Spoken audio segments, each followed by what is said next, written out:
So in this short video I wanted to really draw attention to this chart, this flow chart, this movement between the Bao, the treasures, that is an important part of alchemical practice, and particularly Nedan meditation. So understanding this chart, the terminology within it, and how we use these aspects of our training can enable a person to really understand alchemical meditation. Part of the reason I wanted to draw attention to this was because I included it in my book recently, White Moon on the Mountain Peak, but sometimes it's possible to overlook something within a book, and sometimes it's difficult to perceive what is a very, very important fact within essentially quite a dense book full of information. What we have at the top, moving along, is we have Yuan Shen. This means your original spirit. So how this is perceived within the body when you're able to contact this as a brilliant white light that fills the vision. So almost every spiritual tradition at some point would have spoken about a white light, a halo, being engulfed in a golden brilliance or something like this. And it's actually a perceivable thing that people will come across in their meditation. Original spirit was considered the first spark for our creation. Okay, so the generation of human thought through into a human being. Yuan Shen, when it starts to move within the realm of Tao, becomes Yuan Shi, which is original breath. So you can think of this as much like the breath of life that some traditions would talk about. So when the spirit starts to move and becomes breath, it starts to move through into a different sort of state that starts to animate life. From here, when this original breath starts to condense, it becomes Yuan Jing, original essence. So this is the blueprints, if you like, that sits behind us in the realm of non-manifestation. It's no form, it has no structure. It's just the information that is going to go on to form the basis for our physical body. So your Yuan Jing, your original essence, contains, if you like, a seed of information that is made up of the health of your parents, your grandparents, as well as other things such as the time of your conception and your birth. This is where Chinese astronomy and things come into it. It's basically the aspect of your being that contains your potential strengths and inherent weaknesses you might have during the course of your life. So these three all sit in the realm of potential, called essentially pre-heaven, Xiantian in Taoism. So these are not substances within the body, they're rather potential forms of energetic information that sit behind our very being. From here, from potential, things move through into the manifest, okay, into the realm of Jing, which is the essence that you probably would have come across if you'd studied Qigong or Chinese medicine, something like this.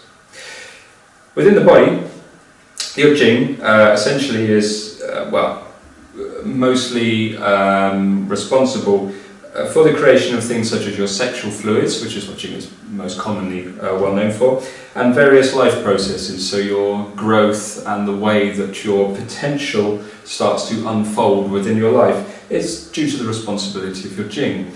So there's a word within Taoism, Ming, which means sort of like your life path mixed with your destiny, kind of mixed with your fate, but none of those. It's kind of a combination of all of those, but none of those. It's a little different. Your Ming will unfold according to the potential stored within your Jing, within your essence, okay? This also dictates the level of your health, and there's a definite connection between the way a person's health unfolds and develops as they go through their life and the way that they sort of link themselves into their sort of greater life path. That's a very important foundational belief within Taoism. On a more mundane level, your Jing also converts upwards into Qi, into the energy that moves through your body, the information that governs your functional activities of the body and what have you.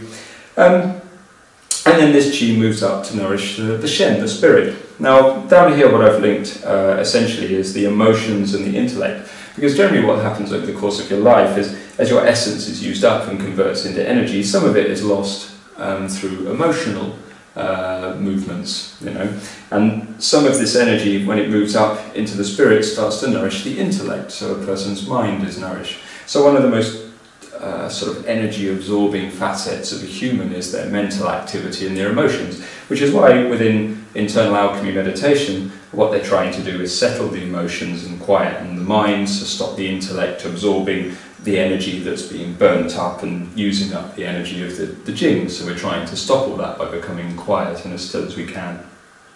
Now, alchemy talks about returning to the source, going back to the beginning, and essentially what it's talking about is the movement from here, manifestation, through to here, potential, okay, to the first three. So generally, your Yuan Jing is never contacted in a normal human being's life. It just sits there in the background and you function through this conversion of Jing Qi Shen, Jing Qi Shen, Jing Qi Shen, from birth through to essentially death and transmigration, if that's within your belief system. But within alchemical meditation, what they're attempting to do essentially is work with these substances, these chemicals within the body, these energetic movements, to take you to a point where you can recontact Yuan Jing. So the term they use for this is condensing or refining the three treasures. And this is the sort of reversal back through spirit, back through the essence. When that happens and a person can touch this space where the Yuan Jing sits, then a person is able to essentially contact these and start to work with them directly to change essentially the foundation energies, the potential that sits behind the way that you're evolving during the course of your life. The purpose for this is because what they're trying to do, alchemists, is to try to change the way that Jing changes Qi, changes to Shen and nourishes intellect, and convert it so that instead the Jing changes to energy which moves up to nourish the spirit, which instead of nourishing intellect, instead starts to lead a person towards higher states of conscious awareness. The view is, put this down a second, that if a person can do this and change the way that their spirit is nourished, then a person essentially has managed to locate the mechanical, energetic and alchemical basis for attaining higher states of conscious realization. So Neidan, the way it differs from other forms of meditation is that some forms of meditation may say, okay, we'll start with the mind. So we'll sit here, we'll observe what's going on inside our head, we'll get to know our thought processes, we'll look for the difference between the observer and the observed, and so on, and various terms people might have encountered in more mentally based forms of meditation.